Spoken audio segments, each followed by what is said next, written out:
সারা বাংলাদেশে কী হোক সেটা শেখ হাসিনার তেমন যায় আসে না, কিন্তু গোপালগঞ্জ নিয়ে তার যায় আসে। সেই কারণে দফায় দফায় হুঁশিয়ারি দিচ্ছে যে গোপালগঞ্জে কিছু হলে খবর আছে। তারপরে আজকে নাকি হরতাল ছিল, আমি বুঝি নাই। কালকে রাতে বিচ্ছিন্ন কিছু গাড়ি ঘোড়া আগুন দেওয়া হয়েছে এবং খুব হাস্যকরভাবে, কোনো শোডাউন নাই, হঠাৎ করে দাঁড়ায় থাকা বাসে শ্যামলীতে একটা, তারপরে চট্টগ্রামে কোনো জায়গায় এরকম তারা করতেছে। কারণ কি, গোপালগঞ্জ এখন আক্রান্ত হচ্ছে। তারা প্রথমে মনে করছিল যে আগের কয়েকবার যেমন সামরিক বাহিনীর গাড়ি পোড়ানো হয়েছে, স্বেচ্ছাসেবক দলের নেতাদেরকে খুন করা হয়েছে, হামলা চালাইছে, সেখানে গোপালগঞ্জের মাটিতে বিরোধী দল বা অন্য মতের কেউ যেহেতু ঠাঁই পায় না, আর এখন তাদের আশা ভরসা একটাই, সেই গোপালগঞ্জকে তারা সুরক্ষিত করছে। গোপালগঞ্জের মানুষের যেই আবেগ সহানুভূতি বঙ্গবন্ধুকে ঘিরে, সেটাকে এখন শক্তি হিসেবে কাজে লাগাচ্ছে শেখ হাসিনা। সুতরাং এই শেষ ঘাঁটি বা দুর্গ রক্ষার জন্য শেখ হাসিনা মরিয়া। 3 দিন আগে আপনাদের যা যা আছে তাই নিয়ে ঝাঁপায় পড়েন, যেমন বঙ্গবন্ধু যেভাবে আহ্বান জানাইছিল ঠিক সেভাবে আহ্বান জানাইছে, কিন্তু জনগণ ঝাঁপায় পড়েনি, বরং এখন সাঁড়াশি অভিযান চলছে। ঠিক এই মুহূর্তে দর্শক আপনাদের সামনে যখন কথা বলছি, তখন খবরের তথ্য হলো 4টা মামলা হয়েছে, হত্যা মামলা, 6000 আসামি, এবং ভিডিও ফুটেজ দেখে দেখে যারা তীর, বল্লম, লাঠি, সোটা, দেশীয় অস্ত্র নিয়ে ঝাঁপায় পড়ছিল তাদেরকে চিহ্নিত করা হচ্ছে। যারা সবচেয়ে বেশি নেতৃত্ব দিয়েছে এমন ব্যক্তিদেরকে খুঁজে খুঁজে বের করা হচ্ছে, যার কারণে গোপালগঞ্জে একটা অস্বাভাবিক অবস্থা। গোপালগঞ্জে এইরকম একটি অস্বাভাবিক অবস্থা অনেক দিন থেকে, প্রায় 1 বছর ধরে। 5ই আগস্ট সরকার পতনের পরও, শেখ হাসিনা দিল্লিতে পালায় যাওয়ার পরও গোপালগঞ্জে কিন্তু তার ঢেউ ওঠেনি। সুতরাং বোঝাই যাচ্ছে সেখানে একটা অন্য পরিস্থিতি। তারপরেও যদি তারা রাজনৈতিকভাবে বিষয়টা মোকাবেলা করতো, সেটা বলার কিছু ছিল না। যেমন এনসিপির যেই অনুষ্ঠানকে ঘিরে এত সংঘাত, সেই অনুষ্ঠানের প্রতিবাদে বা তাদের কর্মসূচির প্রতিবাদে তারা শান্তিপূর্ণ একটা বিশাল শোডাউন করতে পারত, কিন্তু তারা শোডাউন করেনি। গ্রামগঞ্জ থেকে লোকজন জড়ো করছে, যেটা প্রথম আলোর খবরে দেখা যাচ্ছে।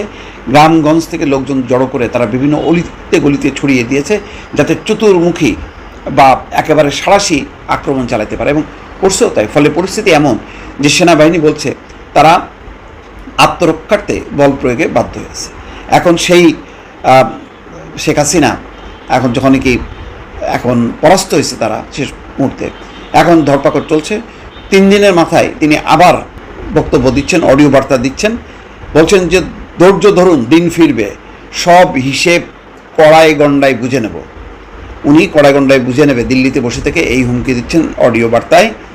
তিনি বলছেন যা আছে তা নিয়ে পথে নামুন। আবারও বলছে, তার 3 দিনের মাথায় আবারও অডিও বার্তা দিলেন, বলছেন যে তিনি ফিরবেন, তখন সব হিসেব বুঝে নেবেন কড়াই গণ্ডায়, মানে এক ধরনের থ্রেট যে তিনি ফিরবেন, আমি ফিরব, তখন আপনারা হিসাব বুঝে নিয়েন এবং তখন কড়াই গণ্ডায় হিসাব বুঝে নেবেন আপনারা।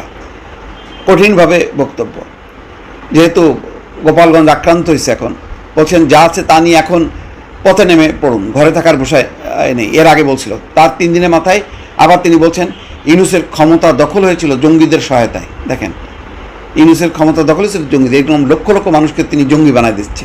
এটাই মানে অভ্যাস, মানে 70-এ মিথ্যা বলা তো না, 3বারের জাল জালিয়াতির নির্বাচন করে যারা ক্ষমতায় থাকে তাদের মুখে এরকমই কথা মানায়।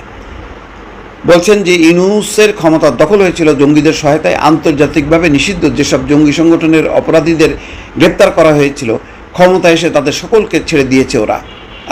কি মানে আবদার! হাসিনার দাবি, ইউনূসের আমলে এক সুনিপুণ পরিকল্পনার মাধ্যমে বাংলাদেশের মুক্ত চিন্তা, স্বাধীনভাবে কথা বলা, স্বাধীনভাবে চলাফেরার পরিসর কেড়ে নেওয়া হয়েছে। হাজার হাজার মানুষ মানে দেশ ছেড়ে পালাইছে, আয়নাঘরে ঠাঁই হয়েছে, কারাগারে মামলা মোকদ্দমা, আর বলে যে নাকি সব মানে খুব স্বাধীন মুক্ত ছিল। নারীদের অধিকার, যুব সমাজের অধিকার কেড়ে নেওয়া হয়েছে। হাসিনার কথায় একদিনে 93 জন আইনজীবী গ্রেপ্তার, এটা শেষবার স্বাধীন বাংলাদেশে কবে ঘটেছে ইউনূসের আমলে। অথচ তিনি দাবি করেন সবাই তার সমালোচনা করতে পারেন, নির্ভয়ে কথা বলতে পারেন, কিন্তু এখন কেউ সমালোচনা করতে গেলে জঙ্গি বাহিনী দিয়ে তাকে মারধর করে, নির্যাতন করে, ঘরবাড়ি পুড়িয়ে দেয়। ওই একযোগে 93 জন আইনজীবীরা কি আইনজীবী নাকি? এত দলীয় ক্যাডার। তিনি তো আইনজীবী, সাংবাদিক, পুলিশ কাউকে তো আর যার যার পেশায় থাকতে দেননি, প্রত্যেককে ক্যাডার বানাইছে।